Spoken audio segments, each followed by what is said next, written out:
წარმოიდგინე მე-16 საუკუნის იაპონია, სამურაების, კატანების და უსასრულო ომების ეპოქა. ქვეყანა, სადაც უცხოელის დანახვაც კი იშვიათობა იყო. იმ დროს იაპონიაში გამოჩნდა შავკანიანი მამაკაცი აფრიკიდან, რომელიც არამხოლოდ გადაურჩა იმ სამყაროს, არამედ იაპონიის ერთ-ერთი ყველაზე ძლევამოსილი მხედართმთავრის ოდა ნობუნაგას პირად სამურაით გადაიქცა. ეს არ არის ლეგენდა, არც მხოლოდ ანიმეს სიუჟეტია. ეს არის რეალური ისტორია მეომრისა, რომელმაც შეცვალა წარმოდგენა იმაზე, თუ ვინ შეიძლებოდა ყოფილიყო სამურაი. დღეს მოგიყვები იასუკეს ნამდვილ ისტორიას, აფრიკელი მეომრის გზას, მონობიდან სამურაის კატანამდე, ბრძოლებიდან ისტორიის ფურცლებამდე.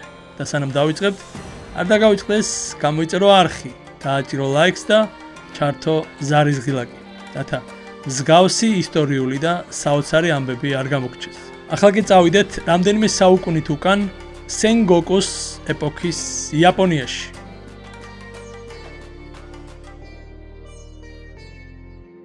2021 წელს Netflix-მა ანიმე სერიალი იასუკე გამოუშვა. ის რეალურ აფრიკელ მეომარზეა დაფუძნებული, რომელიც იაპონიის მოგზაურობის შემდეგ სამურაი გახდა და სენგოკუს პერიოდის ბრძოლებში მონაწილეობა მიიღო. მიუხედავად იმისა, რომ Netflix-ი 6 ეპიზოდიანი სერიალით ფენტეზის ელემენტებსაც შეეხო, როგორიცაა რობოტები და მაგია, სცენარის ძირითადი სიუჟეტი სიმართლეა. მოდი ჯერ გავარკვიოთ, თუ ზუსტად ვის უწოდებდნენ სამურაის. იაპონიაში სამურაები იყვნენ სამხედრო დიდგვაროვნები მე-12 საუკუნის ბოლოდან 1800-იანი წლების ბოლომდე. თითოეული მათგანი მიწების მდიდარი მესაკუთრეები იყვნენ და მათი თანამდებობებით ძალიან პრესტიჟული გახდა. თუმცა ისტორიკოსი თომას ლოკლი განმარტავს, რომ სამურაის იდეა ცვალებადი კონცეფცია იყო. ციტატა: სამურაი რომ იყო, არ არის აუცილებელი რაიმე განსაკუთრებული სასტიკი უნარი ჰქონდეს. ნებისმიერს, რომელიც ბატონის სახელით იარაღს აიღებდა ხელში, ტექნიკურად შეეძლო საკუთარი თავისთვის სამურაი ეწოდებინა, ან მისთვის ეწოდებინათ სამურაი. ციტატის დასასრული. სწორედ ასეთი სამურაი გახდა აფრიკელი მეომარი. იასუკეს ადრეული ცხოვრება საიდუმლოებებითაა მოცული. ისტორიკოსები ვარაუდობენ, რომ ის მოზამბიკში ან პორტუგალიის სხვა კოლონიაში დაიბადა. თომას ლოკლიმ ასევე ივარაუდა, რომ იასუკე შესაძლოა წარმოშობით იმ ხალხიდან იყოს, რომელიც თანამედროვე სამხრეთ სუდანის ტერიტორიაზე ცხოვრობდა. მისი დაბადების თარიღი უცნობია. შინჩოკოკის მიხედვით იასუკე სავარაუდოდ 1591 წელს დაახლოებით 25 წლის ან 26 წლის იქნებოდა. ზოგი მიიჩნევს, რომ იასუკე ბავშვობაში მონობაში იმყოფებოდა. თუ ასეა, ის მინიმუმ შემდგომში მაინც გახდებოდა თავისუფალი ადამიანი, რადგან იტალიელ იეზუიტ მისიონერ ალესანდრო ვალინიანოსთან შეხვედრის შემდეგ იტალიელმა ის სავარაუდოდ ერთგვარ არაოფიციალურ მცველად დაიქირავა. როგორც თომას ლოკლი განმარტავს, მისიონერებს იარაღის ტარების უფლება არ ჰქონდათ. ამიტომ როცა ვალინიანო იაპონიაში საუკუნოვანი სამოქალაქო ომის შუაგულში გაემგზავრა, მას გარკვეული სახის დაცვა დასჭირდებოდა. ამასთან ერთად, მისიონერებს არ უნდა ყოლოდათ თან ჯარისკაცები ან მცველები, ამიტომ იასუკე შეერაღებული მსახურის როლს შეასრულებდა. სხვა ისტორიკოსები ამტკიცებენ, რომ იასუკე მეომარი იყო, რაც ხსნის იმას, თუ რატომ აირჩია ვალინიანომ ზუსტად ის.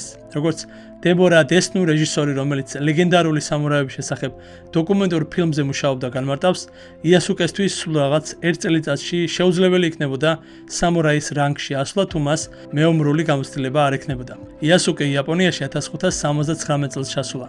2 წლის შემდეგ ის და ალესანდრო ვალინიანო ოდა ნობუნაგასთან შესახვედრად კიოტოში გაემგზავრნენ, რომლისგანაც ვალინიანო ქვეყნის დატოვების ნებართვას ითხოვდა.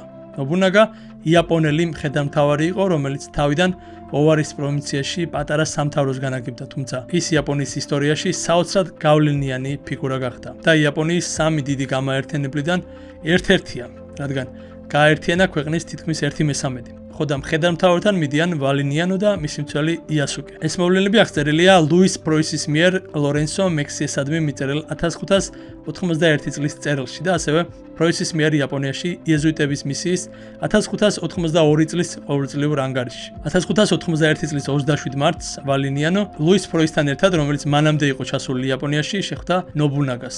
იასუკე კი მათთან ახლდა. იაპონიის დედაქალაქში ყოფნისას, რომელიც მაშინ არა ტოკიო, არამედ კიოტო იყო, ადგილობრივ მოსახლეობაში შეტაკება დაიწყო.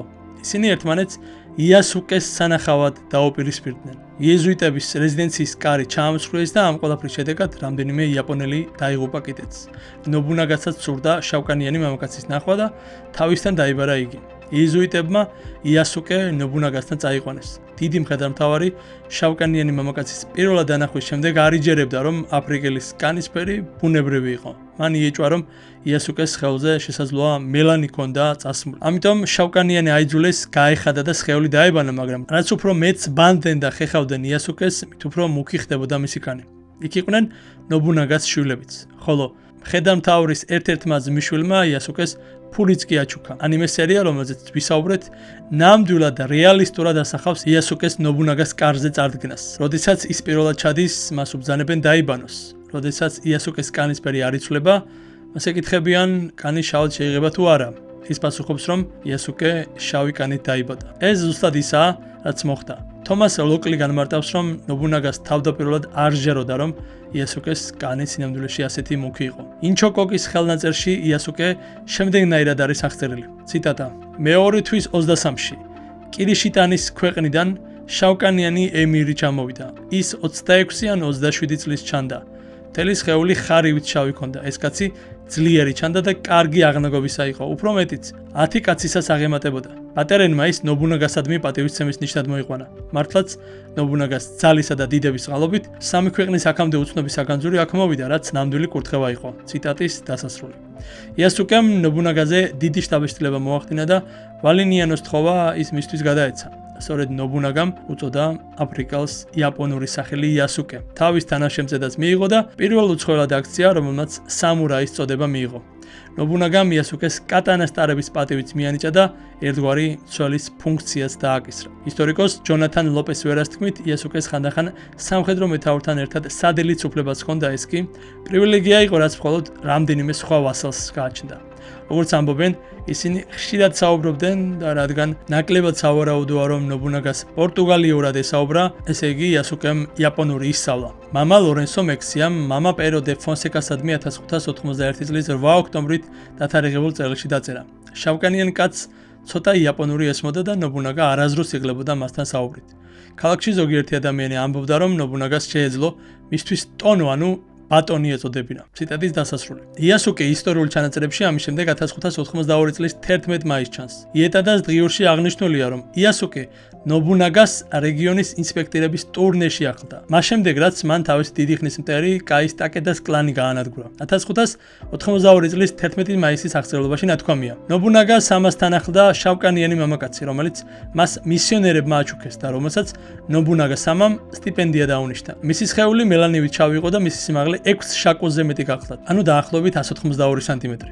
ამბობენ, რომ მისი სახელი იასუკე იყო. ციტატის დასასრული. ფუჯიტას ცნობით 1591 წლის 14 მაისს იასუკე პროისთან და სხვა ქრისტიანებთან ერთად ეჩიზენის პროვინციაში გაემგზავრა. ისინი კიოტოში 30 მაისს დაბრუნდნენ.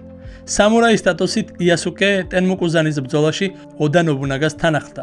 ბრძოლაში ნობუნაგას ჯარებმა ტაკეტა კაცუიორის ჯარები დაამარცხეს და მათ კლანს ტერიტორიები წაართვეს. ეს ტერიტორიები იასუკემ სხვებთან ერთად პირადად დაათვალიერა.